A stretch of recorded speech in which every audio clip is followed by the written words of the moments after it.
What's up VideoFort Nation, this is VideoFort Ruan with another awesome VideoFort tutorial. So welcome to this video where we're going to be doing all the 3D tracking in PFTrack. Before we start, let me just quickly explain to you guys what PFTrack is and what you can do with it. So basically, if I just play through this clip quickly here on this timeline, if you press spacebar, this will play. So as you can see, this is a handheld shot. And basically using PFTrack, you can create a virtual camera from the shot.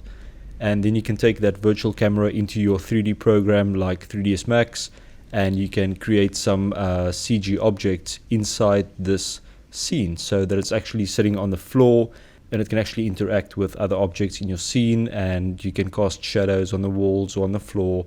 And that's how they basically do most of the VFX in Hollywood. So yeah, let's get started. So before we can actually track the scene, we need to add some contrast to this image.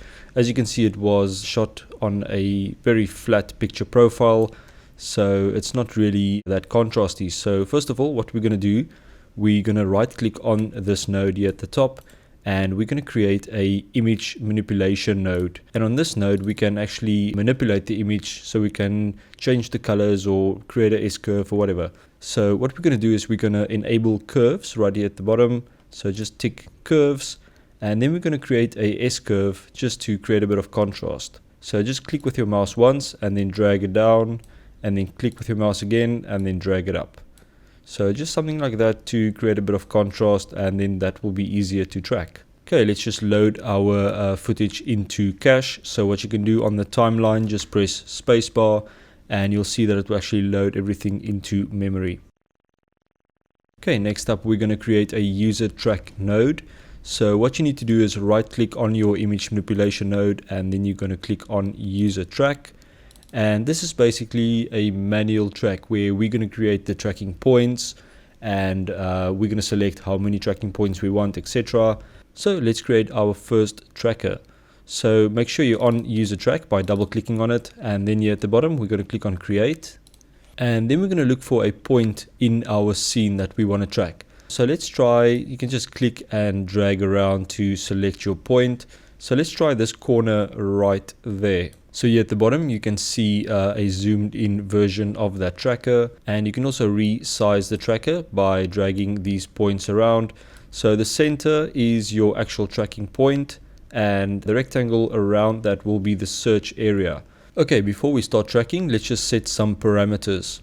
So first of all, by deformation, we're going to set that to rotate, and we're also going to tick scale, and we're also going to tick skew. And one more thing that we want to do is we want to set this illumination on. So with illumination ticked, it will actually just look at lighting changes in your scene, so it will really help you with your track. And then we want to set these settings as default, so we don't have to set this for every single track we create. So just click on set default here at the bottom, and then you click on yes to confirm that. So as you can see, our play is not really at the beginning of our sequence, so that's fine. You can actually start tracking in the middle, so you can track forward and then you can track backwards, or you can actually start at the beginning. It doesn't really matter. So for this one, we're going to start by tracking backwards.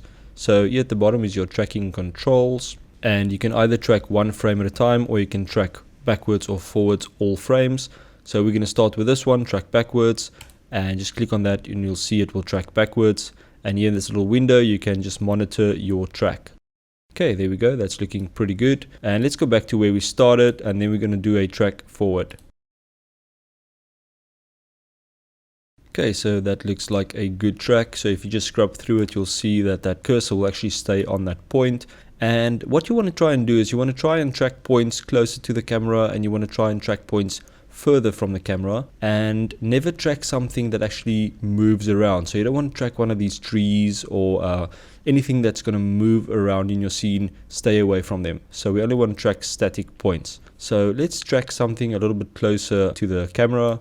So let's try and track this little dot right there. So I'm going to click on create again, and then I'm just going to drag this around, and here at the bottom you can actually fine tune it. So you can click and drag around just to set your position perfectly, something like that.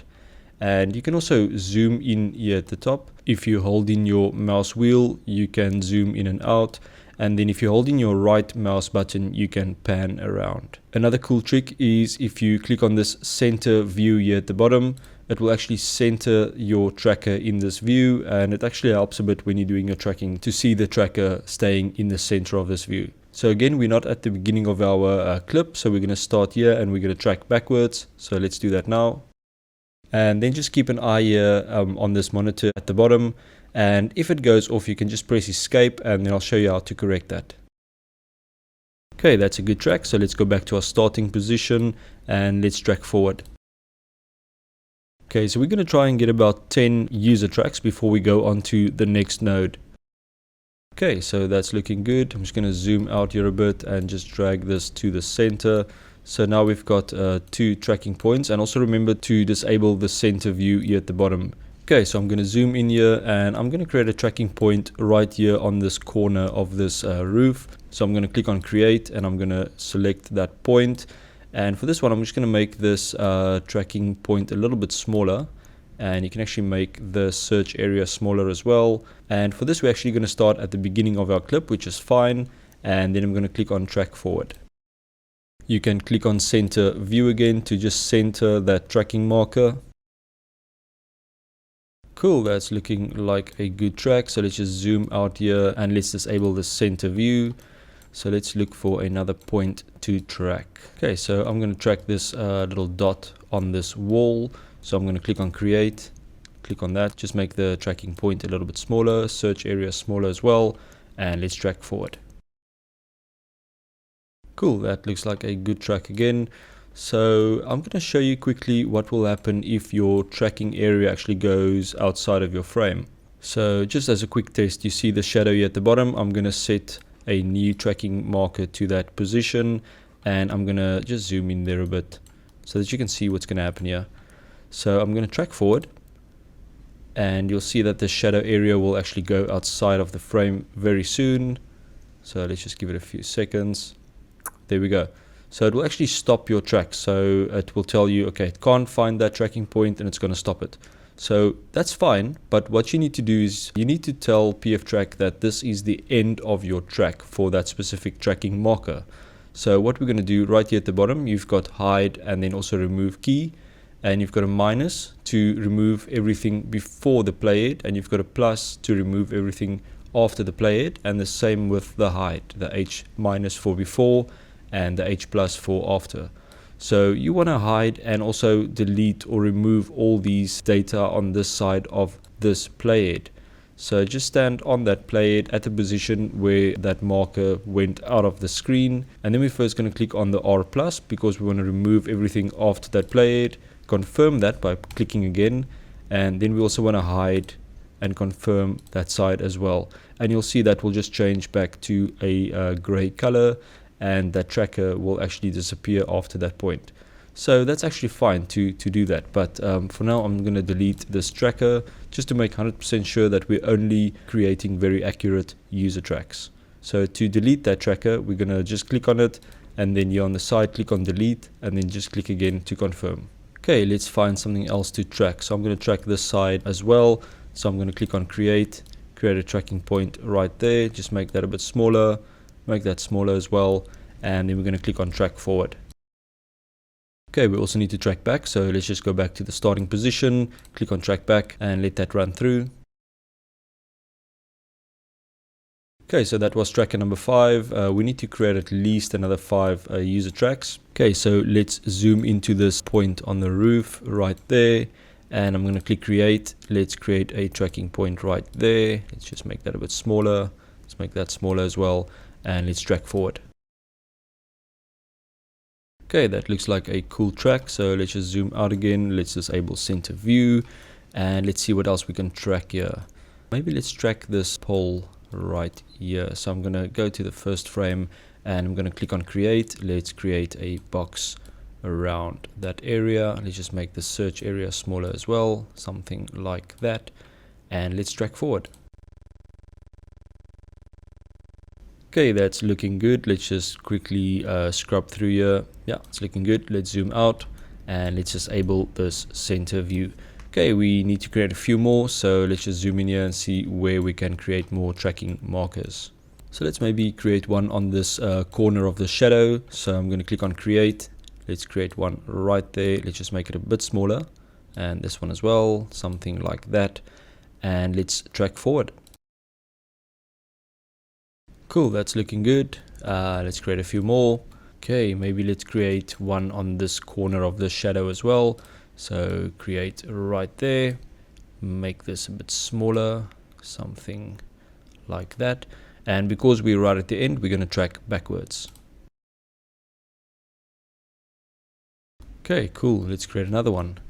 So let's just create one on this little dot right there. So create right there. Let's make this search a little bit smaller, that as well, and track forward.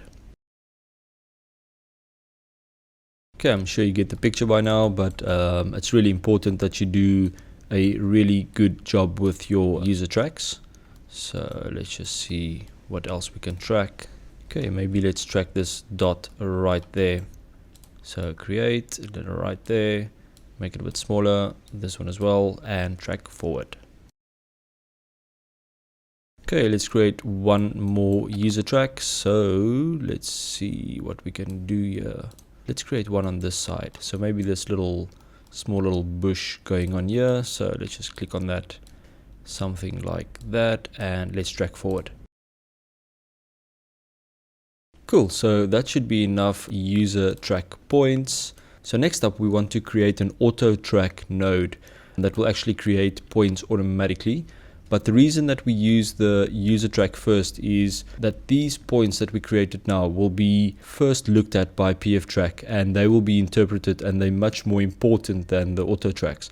So always try and get your user tracks as accurate or as perfect as possible before moving on to the auto track. Okay, so to create that new node on your user track node here in the tree view, you're going to right click, and then we're going to click on auto track, and then double click on AutoTrack to open the properties. Okay, so let's just go through these settings quickly. So first of all, the candidate number, that's the amount of trackers that we want. So set that to 150. Target number, that's the amount of good tracks that you want. So let's put that on 60. And then we're going to change the failure threshold to 0.900, which is basically 90%. And then you can leave your search mode on better speed. Sometimes I put this on better accuracy, but for now you can just leave it on better speed. And deformation, very importantly, make sure that you tick rotate, scale, and skew. And also make sure that you tick this illumination here at the bottom for those lighting changes. And then make sure you're on the first frame, and then click on auto track here on the right hand side to start your auto track. I will just fast forward through this, so it might take a few minutes, but yeah, not too long. Let's see what happens. Okay, so our auto track has completed, and if you scrub through, you'll see all these little dots and these yellow lines going behind them. So what we need to do now is we need to clean up this auto track. And remember that I told you not to track any moving objects. Well, the auto track might have tracked some of the trees in the background, so we need to get rid of those bad trackers. So a little tip, what you can do is here on the side, you'll see a D for darken, and that will actually just darken your footage a bit so you can see all the tracking markers a little bit better.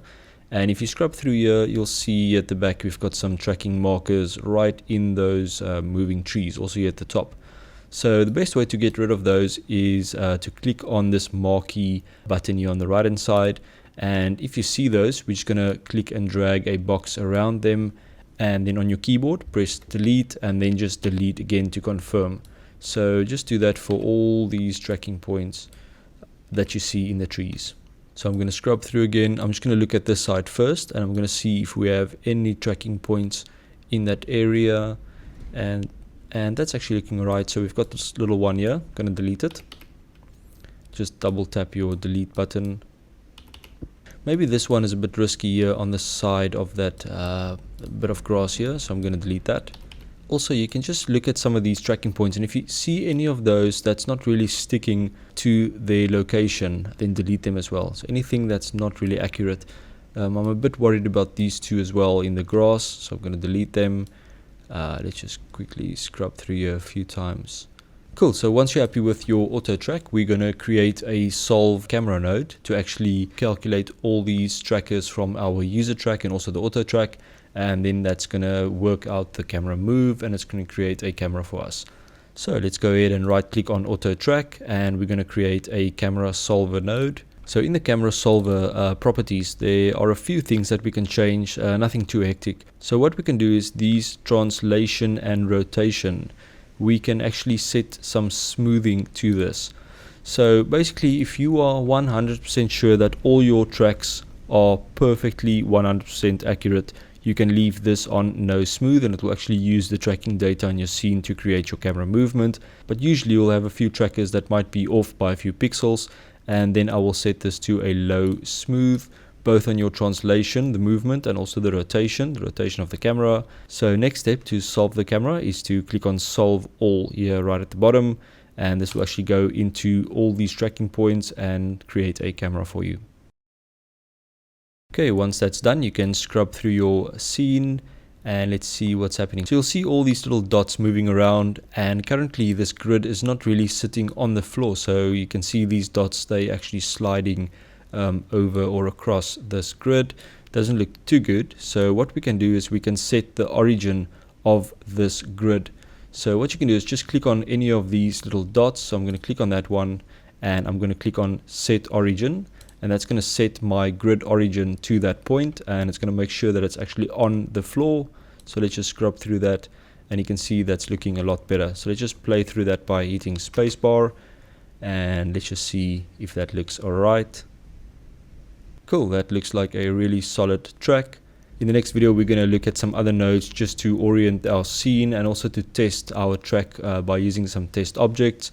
And also remember to check out VideoFort.com and buy a sweet t-shirt. Right, I'll see you guys in the next video.